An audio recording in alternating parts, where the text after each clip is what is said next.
Greetings, friends. I might not be your friend, but I'm somebody's friend. And as somebody's friend, I would like to tell you about 2 incredible trips we have coming up in January. If you haven't heard about Passion, if you're a senior, or the ski trip, if you attend Ripple Effect, get out from under a rock and go talk to somebody and sign up, because these 2 incredible trips are about to happen in January and you need to be there. You know where else you need to be? Studio 3 next week, because we are back for Christmas. You better come out, bring all your friends. We're going to have some milk and cookies. It's going to be hype. So we better see you there. And now here's the next week's message from Jeff.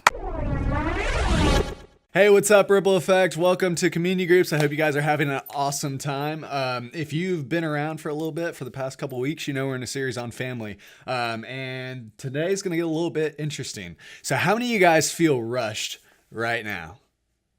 Like, I bet some of you guys have homework that you have to do tonight whenever you get home. I bet some of you guys maybe didn't hang out with a group of friends that I think you were going to hang out with so you could come here tonight. I bet maybe you skipped dinner with mom or dad the other night because you had something to go do, or you had to work, or you had something for school right now, right? Where you choose to spend your time is a really important thing. And I'm really stoked that you guys chose it to spend it with us tonight. See, we've been in this series, right, called Your Move, where we've talked about family, and we've talked about honoring them. We've talked about treating them how you want to be treated, and we've talked about fighting to forgive them even whenever it's difficult. But the one thing we haven't really talked about that ends up being really important with family is our time, right? Because chances are, in a 24-hour day, this is kind of what statistics say.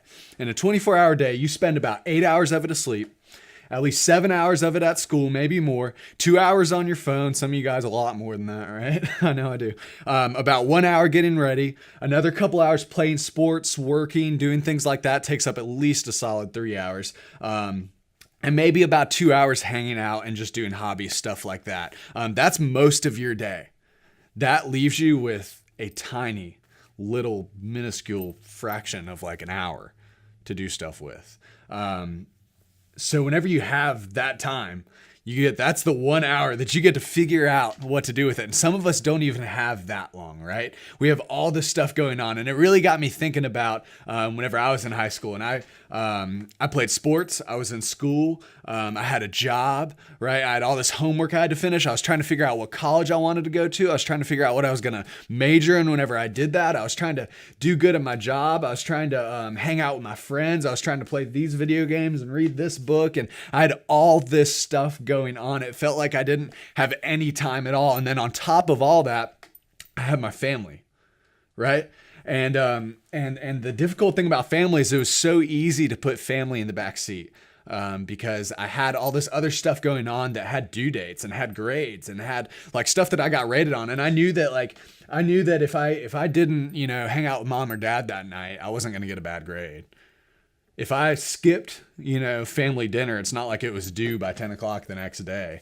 Right. If I didn't talk to them for too long, it's not like I got graded on it. I wasn't trying to get a scholarship from mom and dad, or maybe some of us are, but that's what I was doing. That's why I was playing lacrosse. That's why I was going to school. That's why I was doing all these things, because to me at the time, they mattered a lot. Right. And at the time, it didn't feel like a lot was hinging on the time I spent with my family. So it was easy to kind of put them last and say, you know what? I'll hang out with mom and dad whenever I get done doing homework. I'll hang out with mom and dad whenever I've seen this friend or I've seen that friend. I'll hang out with them whenever I have time to.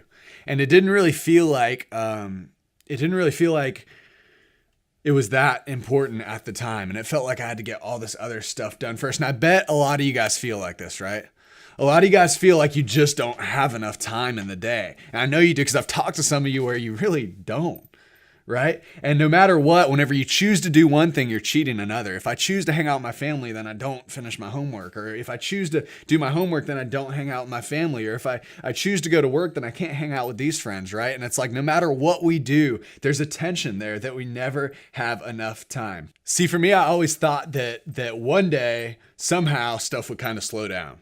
Like eventually I would have enough time to hang out with mom and dad. Eventually I would have enough time to spend time with my brother and my sister or stepdad or stepmom, right? Like eventually stuff would slow down and I would have more time, and then I could pour into them. I could spend time with them. I could do stuff with them. And I really, really thought that. But the truth is that's not always how it works, right? Like, in fact, if you're in high school, which all you are, as time goes on, unfortunately, you get less and less time with family, right? Because eventually you're going to go off to college, or you're going to get a job, or you're going to move out of the house. And the time that you get at home, the time that you get to spend with family gets shorter and shorter and shorter. And in the end, really, you end up spending a lot more time with friends than you ever will with your family in the future. So maybe for you, it's the same thing, right? It's sports, it's friends, it's homework, it's all these other things that are going on. And yeah, we got homework to do, but my friend's at the mall. Or yeah, I should probably eat dinner with dad and mom, but I got to finish this project, right? No matter what we do, there never seems to be enough time. And so what do we do with that tension? What do we do with the fact that we never have enough time in a day? If we're never going to have enough time, then we have to choose. We have to choose. And just like we said before, whenever we choose something, we're inevitably cheating something else. Whenever we choose to do this, then we don't do that, right? Whenever I choose to hang out with my friends, I don't see my family enough. Whenever I choose to do homework, I don't get to hang out with my friends. Whenever I choose to go to work, I don't get to, read this book or play this game or do whatever, right? So no matter what, we're choosing something, right? So how do we know what to choose? And earlier in this series, we took a look at the book of Ephesians, and in Ephesians, it's this letter that Paul writes to the church in Ephesus, and the church in Ephesus was having a super hard time getting along. Like they were really frustrated with each other. They couldn't stand to be around each other, and they looked to Paul for help. So Paul writes this letter to them as a church family to kind of try to help them work out their issues and get stuff together and get along as a family. So he was speaking to this church as a family. So what he says in the book of Ephesians really applies to us and our family. So he was helping them figure things out as a family, and it can help us figure things out with our families. And in Ephesians chapter 5, verse 15 through 16, Paul writes this about how we spend our time. He says, "Be very careful then how you live, not as unwise but as wise, making the most of every opportunity because the days are evil." And I don't think Paul was like trying to scare us or be weird here or whatever whenever he says the days are evil. But I think what he was really trying to say is like, dude, in this day and age, with everything, even though he was writing it a long time ago, it went then too, but with everything that's going on around us, it's really hard to focus on the right things. With everything that's going on around us, it's really hard to spend time doing what's important, right? And he warns us to make the most of every opportunity that we have, right? He warns us that whenever we do have opportunities, whenever we do have time, to make the most of it. So what does this mean? Like we said earlier, we all have a lot going on. This isn't anything new. People back in Paul's day, they had a lot of stuff going on too. Like this isn't a new problem. No one felt like they had enough time. No one felt like they could get everything done or do everything that they wanted to do. And what Paul tells them is to make the most of what they can do.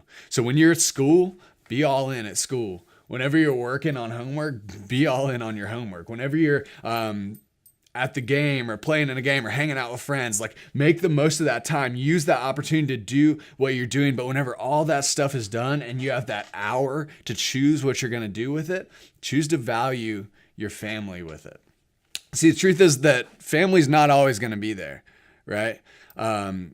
Like we said earlier, whenever you get older and whenever you move on, you won't live with your family anymore. And in fact, you'll spend a lot more time with friends than you will with family. And I never realized this. Like whenever I was in it, I spent so much time like doing other stuff and hanging out with other people and hanging out with these friends and playing these sports and doing homework and all this stuff that's not bad things, right? I'm not saying that these are bad things, but I didn't realize how much I would regret not pouring into my family, because there was always something that was more important. There was always something else that I wanted to do. And the truth is that God created families, right? God created families and he put us in our family, whether that's mom and dad, stepmom, stepdad, whoever it is, right? God put you with these people. And just like Paul is saying here, we're supposed to We're supposed to make the most of the opportunities and the time that we have with them. So this means the one thing that I'm really trying to get across here is that I want you guys to value your family with your time. And for me, like, I didn't realize that whenever I lived with my parents. And I'm not trying to give you this message about, oh, don't do what I did. But by the time I moved out, and I started to realize, like, I started to value my parents, and I started to value my family and my sister and the time that I had with them. It was almost too late. And now it looks a lot different because I have a family of my own, and I don't live at home anymore. And I don't, I'm not with them as much as I used to be. But now the time that I do get with them, whenever I do see my sister, whenever I do see my mom, when I do see my dad, I value it so much more because I know that there's so much else going on and that I'm not going to see them all the time like I used to. And whenever you're in high school, whenever you're still around your parents, you have that chance. You have that opportunity to pour into your family and to intentionally value your family with your time. So, I really want to challenge you guys, honestly, today. I want to challenge you to do that whenever you're with your family, to intentionally value your family with your time. Not just because you're supposed to or because it sounds good, but number one, because it's what God wants you to do. And number two, because you'll regret it if you don't, honestly. And the cool thing about it is whenever you do it, whenever you do spend more time with your family and intentionally pour into your family, it gets so much better. Like, I can't tell you guys how much your parents would appreciate just an hour with you. Just an hour with you, or your brother or your sister, even though maybe sometimes it really seems like they don't want to hang out with you at all. Sometimes it makes a big difference just to set that time aside. So I want to challenge you guys to go home this week, and I'm guessing that you guys can all find an hour in the week, right? Out of the whole week, you can find 1 hour and take that time to intentionally value your family, no matter what that looks like. Whether that looks like being like, hey, dad, mom, hey, stepdad, stepmom, let's go get coffee.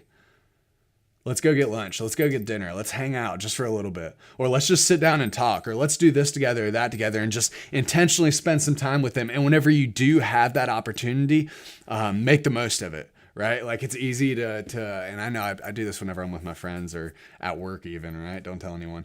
But I'll spend the whole time like on my phone or messing around or not really paying attention to them.